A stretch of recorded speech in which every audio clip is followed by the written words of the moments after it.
Chloe, did you want to start with the acknowledgement? Yeah, hi everyone. I just want to start by acknowledging that we're all zooming in from different unceded Aboriginal and potentially Torres Strait Islander territories. I want to pay my respect to the traditional custodians of the land and their elders in their ongoing struggles. Thanks, Kate. Okay. All right, I'm just going to share the slides, which I should have done before. I'm sorry. And go to...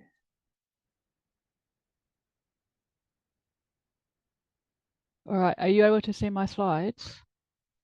They're all Yes. working? Yep, perfect. All right, thank you. Okay, so today Chloe and myself are presenting on our research study, which a number of people from our community have been involved. So our team is composed of lived experience researchers, so they're people with FND, which includes myself and Chloe, and Scarlett is another of our lived experience researchers. And we've been working alongside academics who are at the University of Technology and now at Notre Dame University. Our study is entitled, I Want People to See Us as a Whole Person. And it's a co-produced study of experiences of living with FND. So most people, probably everyone here, will know what FND is, but because this video may be disseminated more widely, FND is, sorry, I've got to be letting people in as I'm talking. FND, disabling neurological condition involving all sorts of dreadful neurological symptoms affecting motor, sensory, and cognition. So FND symptoms arise from disorder in the functioning, but not damage to the nervous system. So our study is a co-produced study. So what that means is it actively involves people with lived experience at all stages of the research. So often research has been traditionally run by academics who have never experienced a condition, haven't had a lot of involvement in communities in which they're researching. And it is often a very top-down approach where it's a bit like talking about us without us. So what co-production does is it involves the active involvement of people with lived experience at all stages of the research. And this type of research better meets the needs of people with lived experience. There's certainly been a lot of research that's come out about FND and in the past conversion disorder. You know, some time ago, but certainly it's still around there and it still impacts the community of people with FND. So I can remember when I came down with FND, I went into the university databases and I was looking at research papers on FND. And I can remember being, you know, this doesn't really, it doesn't sound like me. I don't think I'm malingering. I don't think I'm putting on these symptoms. It just doesn't fit what I feel like I'm living with. And the research was really, really split between neurology and psychiatry. And it wasn't meeting my needs at the time that I came down with FND and I was trying to work out what is this condition and how do I get better and what is my life going to be like. So when you have co-produced research, people with lived experience are involved in setting the research priorities, working out the research questions, in designing the research, in conducting the research and evaluating the outcomes and then disseminating. So that's getting the outcomes out to the community. And people with lived experience are involved at all stages of the research. So this can be important in terms of what we call rectifying historic epistemic injustice. So that relates to the knowledge that's out there around people with lived experience with FND. So the things that have been written about people with this condition. It addresses, you know, the information out there that can be stigmatizing towards people with FND. And it's trying to change these power dynamics to give people with a lived experience more control over research and then what happens to that data. Did I skip a slide? Oh, I've done that one. Sorry, my slides now are not moving. There we are. Okay, so this research came about from a conversation between myself and an academic at the University of Sydney. And we partnered together, the university and our organisation, FND Australia Support Services. So our community, the FND Australia support community, was very much involved in this research when we conducted it. We had an expert advisory committee, which was composed of people with lived experience, and they were involved in the research questions. The questions, the problems were identified by the community. We recruited researchers with lived experience, and there was accountability to the FND community by this expert reference group. At all points in the research production process, there was equitable decision making. So we had 3 lived experience researchers and 3 academics. Chloe, did you want to jump in? Yeah, thanks, Kate. So methodology, it refers to how we kind of, as a team, went about designing and doing the research. So as Kate has explained, the partnership, the co-production team with us with lived experience and the conventional researchers was throughout this process. So this was really important because as members of the FND community, we wanted to make sure that this research was meaningful and it could have significant impacts, because obviously the participants that shared with us their experiences, which were often traumatic and quite challenging, we wanted to make sure that their testimony was given justice. So we recruited 18 participants from the FND Support Services Australia community, and we engaged them in semi-structured interviews and through kind of a narrative format. So it's really allowing people to kind of share with some basic prompts, but for them to direct the conversation and how it goes. We really wanted to understand the experiences of people with FND through what we call an intersectional lens. And that just looks at how different social structures can interact with our identities and different features of our lives to produce discrimination and marginalisation in different ways. So at the conclusion of the interviews, as a team, we analysed collaboratively the results, and we really kind of combined our conventional and lived expertise to try and work out what themes were coming up from the research. So next slide. Okay. Sorry, I'm just having trouble moving the slides. That's all good. Let's see if I can do it with my mouse. There we go. Sorry. So as I said, we recruited 18 participants. They were predominantly women. We had 2 men, and they were aged between 20 and 60 years, and they were largely Anglo-Australian. So obviously we acknowledge that given that there's predominantly women, that it's a certain age groups and obviously certain kind of cultural backgrounds, we haven't been able to have like a representative sample of the whole population that has FND, but for this survey, this is who we were able to recruit. People came from quite diverse social backgrounds. So we had a mixture of people living in cities, in regional areas, and in rural areas.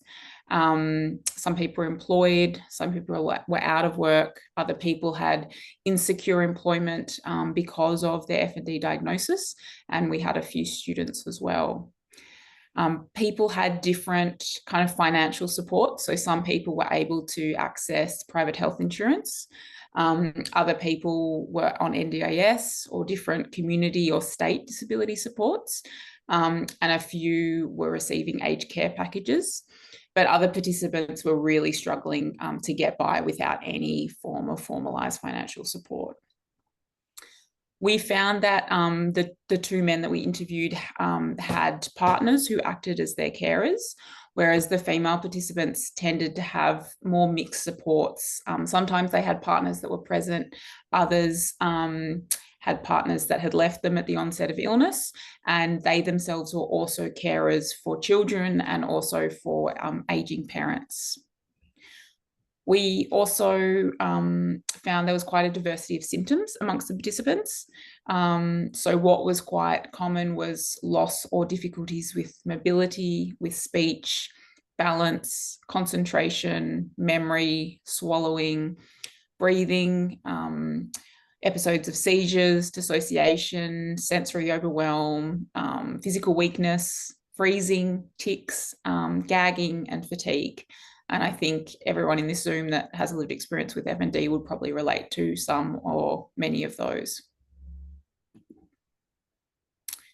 So from the research we undertook, we actually, oh no, that's Kate's. Sorry, I've jumped on in, you go. It's all right, you can go.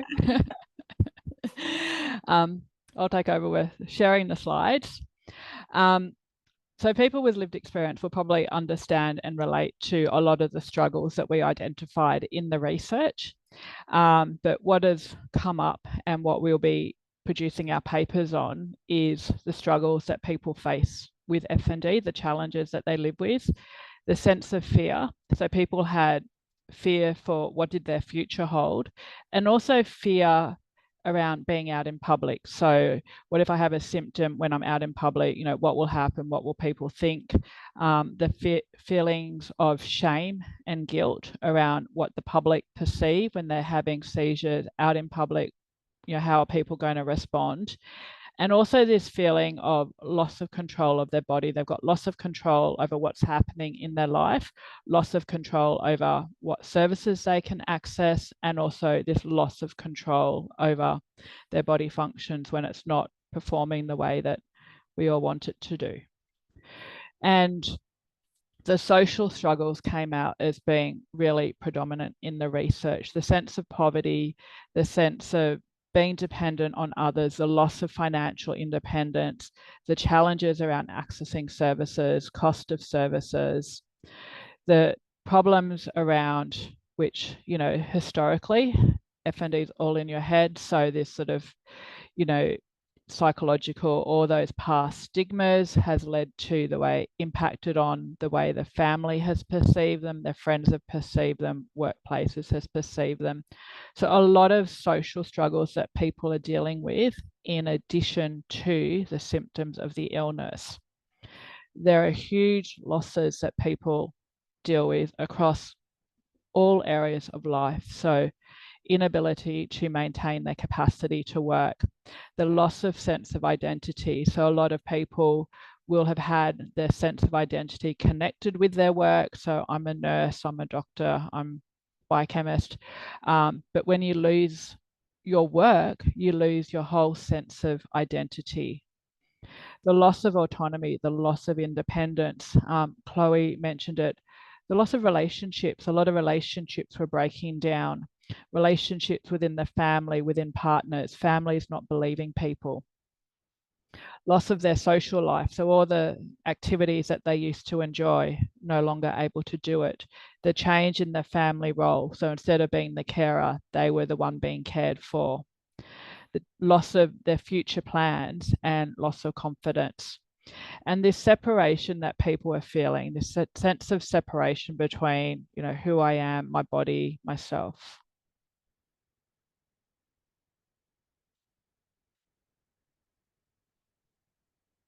But with all of those struggles that people deal with day in, day out when they're living with FND, we found that people were very active in their recovery wellbeing journey. People were seeking skills, they were seeking knowledge, they were implementing skills. So they're adjusting their life, their behavior, and their environment to meet their symptom needs. They were pacing, they were prioritizing, they were adapting their life to their capacity levels so that they could still do things that they wanted to do while managing their illness. So people were learning skills as part of managing their illness. They were working out, how can I get around? I've lost my previous means of driving. whatever it was that I used to do to get around. And people were taking on new roles. So they were not able to perform in previous roles and previous work capacities, but they might have taken on a different role within the family or within life. People spoke about things that they've got now that they wouldn't have had because of their illness. So previously they might have been so focused on their work, but now because they've been forced to take a break from doing everything that they used to do, new skills, new roles have emerged. There was a sense of acceptance. So I've got this condition. I need to learn to manage this condition. There's nothing that I can do. I need to live with it. And learning strategies around self-soothing and self-care in order to best manage the condition. People spoke about becoming an authority on FND, so being involved in the education of others, taking on an advocacy perspective, building knowledge and confidence, and reframing their journey. So they're living a very different life with FND, and they're also being active in getting support, so working out how can they get the support that they need. People displayed courage in what they were doing. They were connecting with others and building skills and connecting with people within the lived experience community. So we were seeing this kind of double story, and a result of this double story, we are in the process of producing 2 papers. One paper will be on this level of surplus suffering. So this suffering that people are dealing with because of the condition, but the additional suffering, the surplus suffering, is because of the society, the additional layers of suffering that people experience within health services and within the community. But alongside that, we see what I was mentioning previously around people becoming an authority, getting involved in co-design, getting involved in advocacy, in sharing their stories and educating health professionals. So we see the skills that people have built with FND and using this and also capturing how we can improve service deliveries for people with FND. So these 2 papers are in the process of publication, writing still. So the surplus suffering, the first paper, which anyone with FND will have really experienced this, but it's when you're trying to access services and you're finding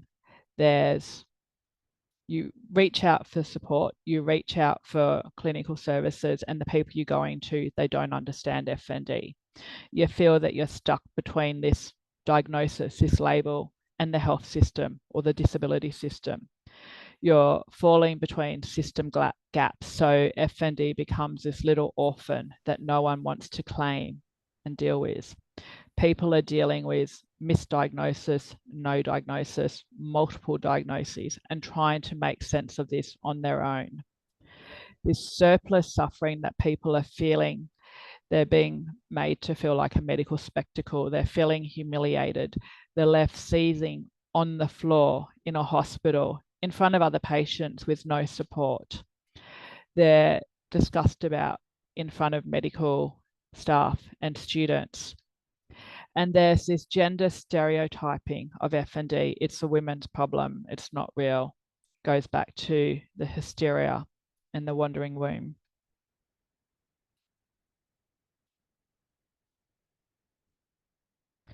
So this surplus suffering, this feeling of services being harmful, frightening, and exhausting. So people spoke about being dismissed, being accused of being manipulative, malingering, and faking it, being told that they can walk and why are you here, go home. People felt about being bullied in services or abandoned by services. People were wheeled out of the hospital in a wheelchair and then just left in the hospital car park without a wheelchair and left to find their own way home. There was this search for family trauma. you must have FND, there must be trauma in your family, and you must have been sexually abused.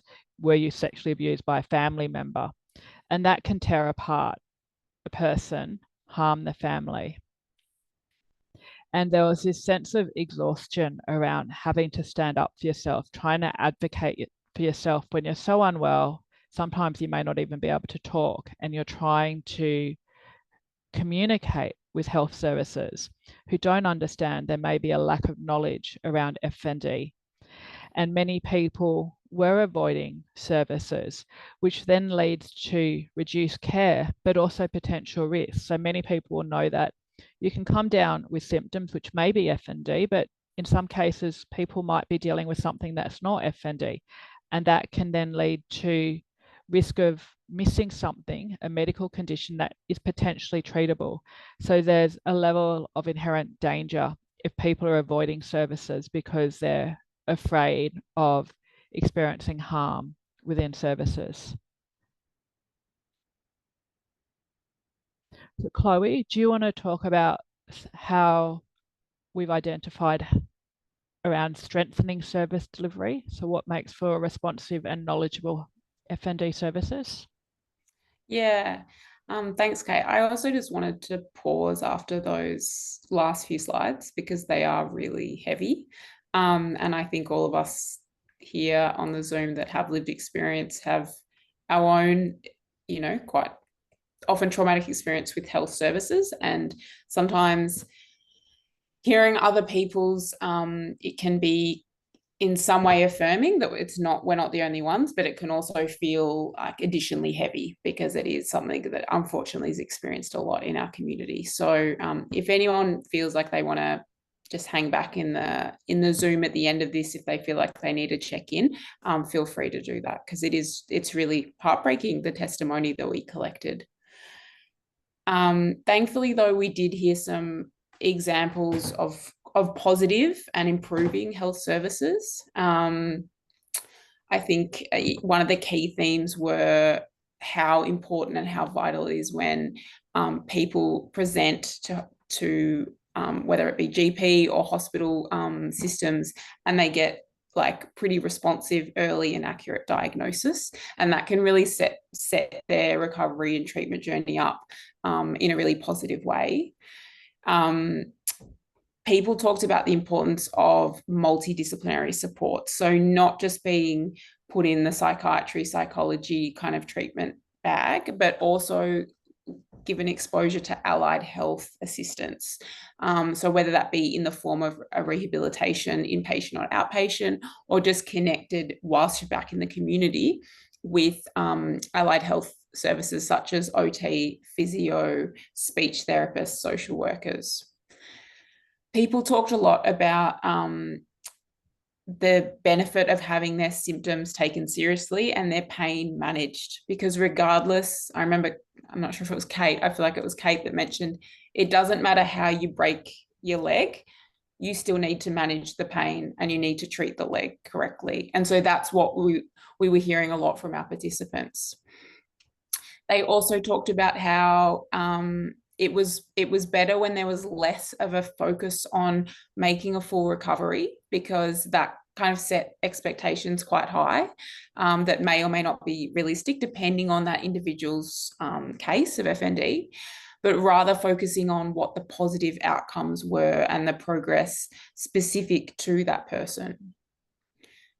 The people we interviewed talked about how important it is to have health services that were actually knowledgeable about FND. So often we are having to be the experts on it, and we have the double role of having to educate the very people we go to looking for assistance and expertise. They also talked about being really appreciative of when doctors or healthcare professionals could admit that actually they didn't know much about FND, but they were willing to go out and research it. There's that degree of honesty and transparency, which meant you're trying to reduce the power dynamic that occurs between a patient and health professional and say, look, I haven't come across this before, or I might have outdated knowledge. Let me go away and do some research and come back.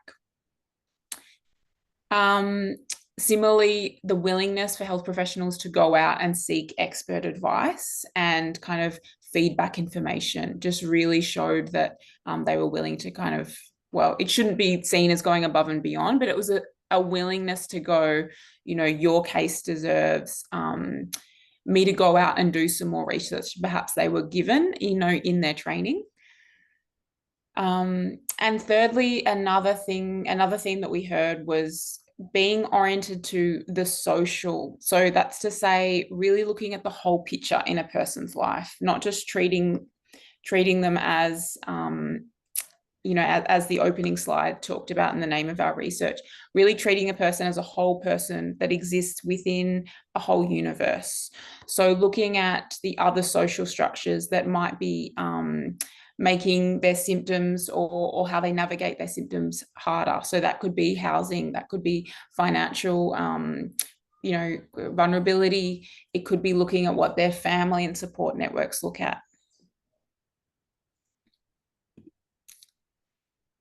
And on the next slide, we also heard how vital it was to have care that was rooted in respect. So really that sense of dignity when your rights are respected and you receive compassionate care, I think all of us can speak to, is just helps us be seen and considered as a whole person. So yeah, we really heard the strong voice of we want to be seen as individuals and not just a diagnosis of FND. Also, we heard that our own expertise of our own bodies and our own experiences should be taken into account. So rather than being suspicious of us, really listening to, believing, particularly that gendered element where kind of traditionally we know that women's pain has not been taken as seriously. And so really wanting to make sure that health professionals are taking what patients are saying seriously. People also talked about just the really simple, basic element of health professionals acknowledging the struggle, acknowledging how difficult it must be, even if they can't take away the symptoms. One person talked about, and I quote, "It makes me feel normal, human. I feel like I'm treated like a human again." And finally, another strong theme was having a collaborative approach and also a trauma-informed approach. So that really is about reducing the power dynamic that can occur between the health professional and us as patients and going, let's work together as a team. Like, how do we manage this together? And trauma-informed really is making sure that the practitioner is having in their mind that that person may or may not, but possibly has a trauma experience. And so when bringing up some of those sensitive issues about potential past trauma, really being sensitive about where those conversations are taking place, how they're going to hold that person if they do make a disclosure. So finally, I guess on our whole, the whole takeaways were that care is really inconsistent. Predominantly, we did hear, unfortunately, that there was a considerable amount of adverse experiences, that care in the health system is harmful. It can be frightening, that there's a strong degree of stigma that still exists. And unfortunately, health professionals can be disrespectful to our rights at times. We heard that the degree of access to quality services and knowledgeable services can really depend on where you're situated, whether that be in a city or a regional or a rural location, what your personal financial status allows you to do. And also that there seemed to be quite a lot of inconsistency around health professionals' knowledge of FND and also their willingness to self-educate and kind of get up to date with what is the latest research. The sort of key recommendations that we will be taking and will be recommending from this piece, which will also inform future advocacy work that Kate and FND Support Services Australia will be doing, really is about emphasizing the oath that health professionals take around doing no harm.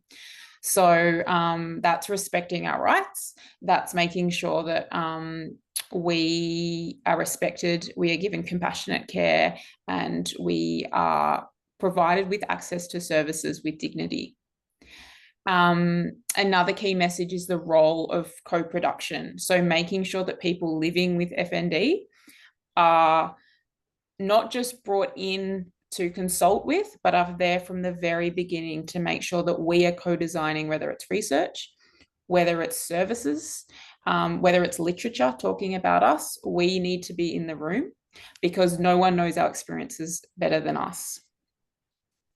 And finally, and Kate does this incredibly, both within the university sector, but also with OT students that are currently in this presentation, the importance of educating health professionals and students. So we really want this research to be able to be taken by health professionals and read, and it might be a bit of an uncomfortable read at times, but for them to reflect and perhaps reflect on past behaviour and then have conversations with their colleagues around how they might engage better and differently with an FND patient that presents, whether it's at their GP service or their hospital the next time.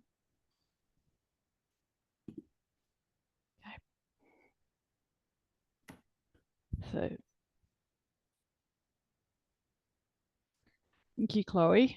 I'm sorry, I realised I forgot to introduce us at the beginning. So sorry about that. Chloe is obviously someone that lives with FND. She's a social worker. I've got her bio here. She's a social worker, community organiser, and lived experience researcher at the University of Sydney.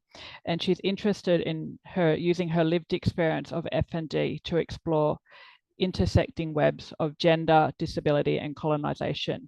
She's passionate about the opportunities of co-design and co-production in the fight to safeguard the rights and agency and dignity of those with FND. And probably most people who know me, the founder of FND Australia Support Services, and I've always been interested in co-production prior to coming down with FND. It's always been something that I've been actively involved in as part of my roles and work prior to FND and before I started the organisation. So if there are any questions, Chloe and I are happy to take questions. People have asked if they can share this. This recording is going to be publicly available, so anyone will be able to watch it, and we'll be sharing the recording so you can share it with anyone you like. Are there any other questions that have come up through that talk or comments that people wanted to make?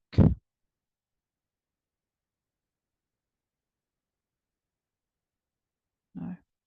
Rebecca mentioned nothing about us without us, and that's something that we've always been really keen on. If you want something to work, you've got to design it with people with lived experience. Yeah. Any other comments or questions? I'd like to thank you both. That was really informative. And it's like you wrote down my story, and I'm sure you wrote down everybody else's story here, because that's what happens to us. And yeah, thank you very much. That's okay. And unfortunately, you know, the stories are too common. And, you know, as Chloe mentioned, you know, some of them are sort of heartbreaking to go through and read. But it's getting those stories out there and trying to change the system and giving people with a lived experience a voice, because so often the research is done without us, and researchers might use a standardized assessment tool and come to some conclusion, but that conclusion may not fit our lived experience. So that's why it's really important that the lived experience voice is heard. Thank you, Charmaine. I also just really want to acknowledge Kate in this space, which I'm sure she'll be very uncomfortable with. But Kate has been such a fearless advocate on not just this project, obviously, but Kate has spoken and shared these findings to audiences that, may or may not be ready to hear them, including, big psychiatry conferences. And I think there's a real power in that. But it takes a huge toll, I can imagine, in being that face, and sharing and being the spokesperson and kind of channeling what we all know to be true, but I guess don't always have the strength to kind of take on that public face. So I just, really want to acknowledge Kate in all the advocacy that she does, and particularly with the audiences that aren't that receptive, or that these sort of stories are uncomfortable for them to hear. And we have disseminated, so talking about that, we have disseminated these outcomes at several conferences, and one of them was the psychiatry conference, a health symposium. Chloe presented it at Theme, which is a mental health service conference. So they are getting out there. I also presented it at the FND International Society conference last year. So the outcomes are getting out there, and now we've just got to publish the papers and get them out into the academic literature, and they'll of course be shared with our community. Yeah. And Katherine, something else is like when I was diagnosed, and they don't tell you what it is, they just give you a label and send you back out to deal with it.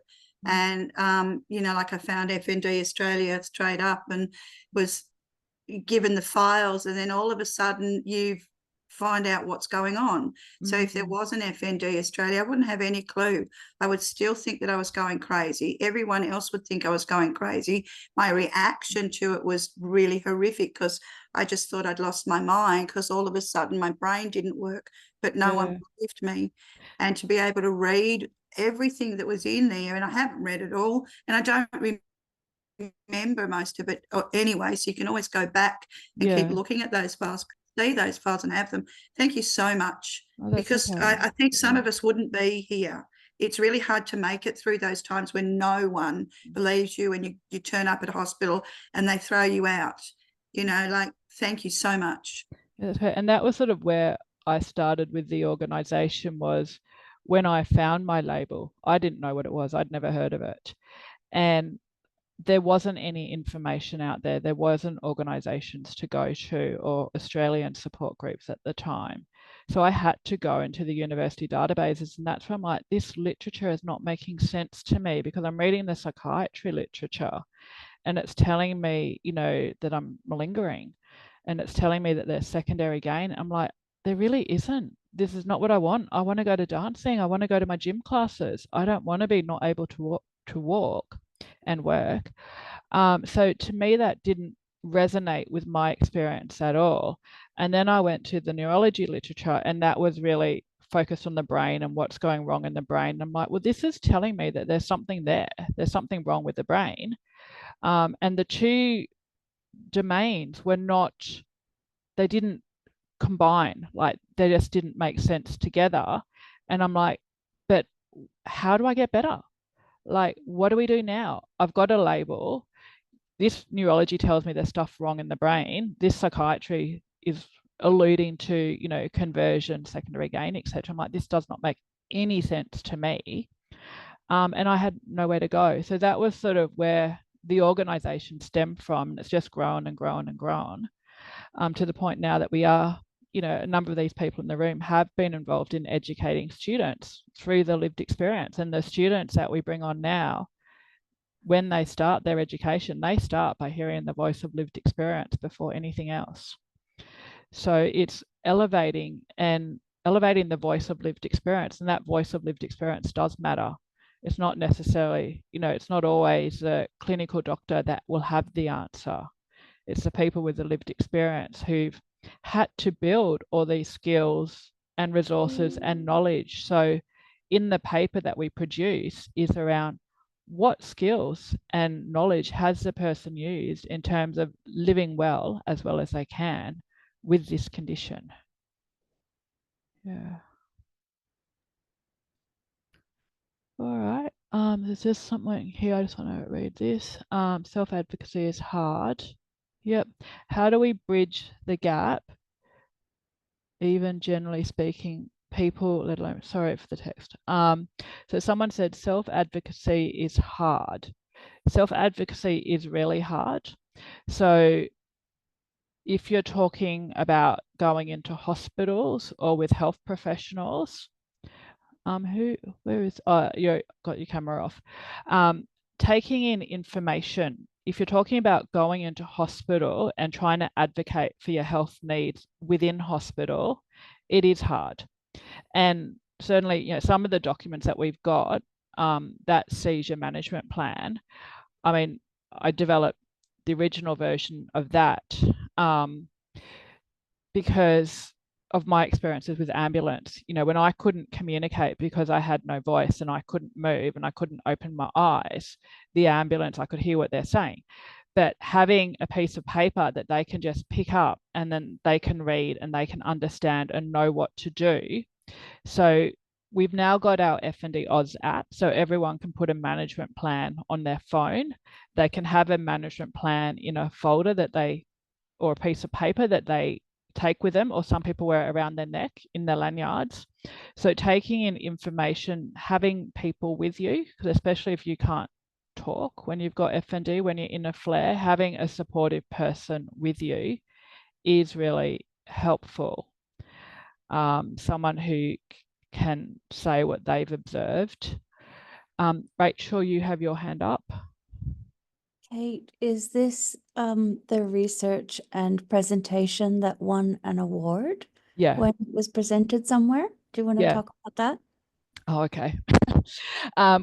We mentioned that we presented at conferences. So yes, we did win an award for our research when I presented it at a health symposium. And that was, you know, how we'd elevated the voice of lived experience, the use of co-production.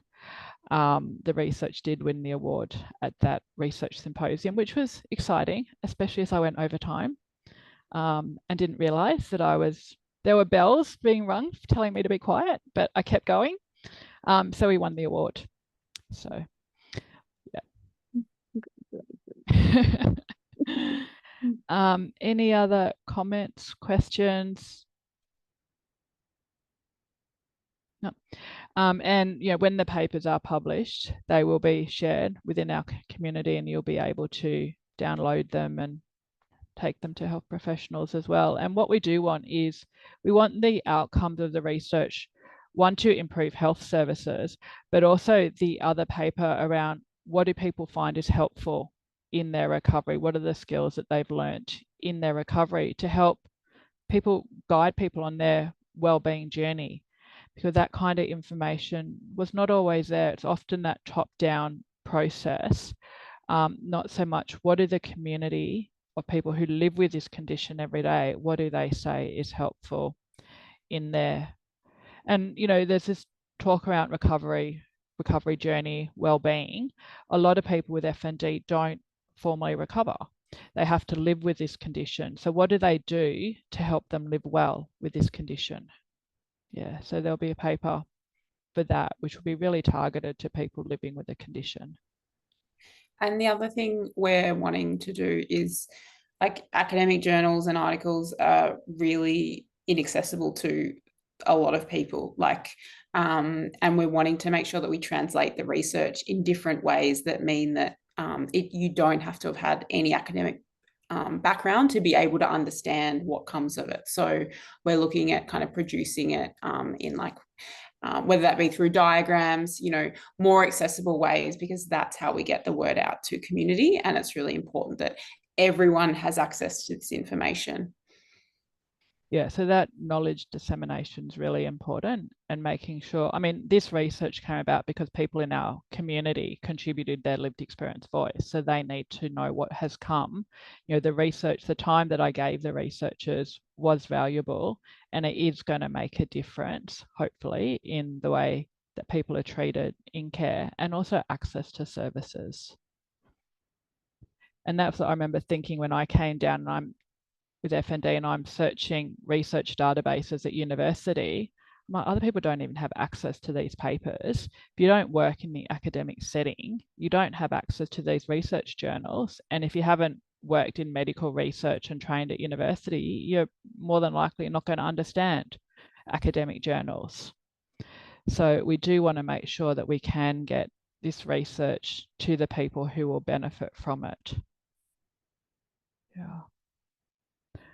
All right. Any other last questions or comments? Or we'll wrap up. All right. Well, thank you for attending. And we will be sharing the papers as soon as they're published. Okay. Thanks. Bye. Thank you.